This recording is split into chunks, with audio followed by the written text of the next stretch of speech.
This week, the death of rock star Prince is again in the news as family members go to court over who's going to get what because the rock star died without a will.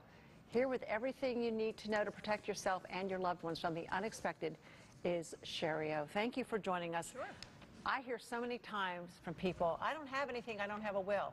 But what happens with or without anything to somebody when they don't have a will, when they pass? And that's a great question because about 70% of baby boomers do not have a will. So in most states, what will happen is the state law kicks in, and that's called dying intestate. And in Florida, the intestate laws basically have a hierarchy, starting with your lineal descendants. So basically your spouse and then your children or grandchildren would get your stuff.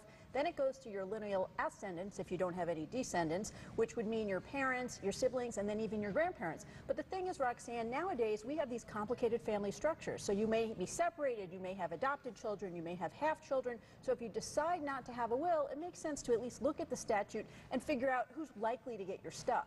Just curiosity, do you get mired in a lot of extra fees and things if the state takes, I mean, who gets your stuff and decides who gets everything when there isn't a will? Well, if you don't have a will and you don't have relatives, that's called escheat. And so basically the term is your items, your personal property will escheat to the state. And here in Florida what happens is they sell it and the money goes into a fund.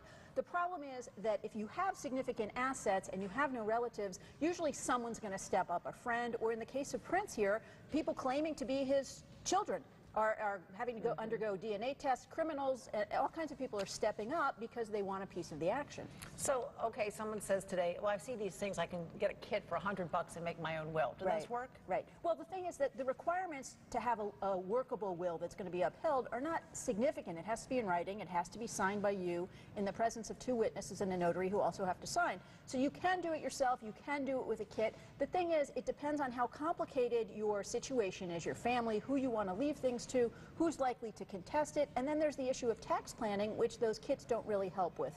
But it is better to use something like that or do your own will than to have nothing. Some of the common issues we see with the will kits, for example, are who you appoint as your executor. So here in Florida, the executor has to be a resident or related to you by blood or marriage. Another issue is we have very strong homestead laws here in Florida, which the kits don't really account for because they're published for all of the states.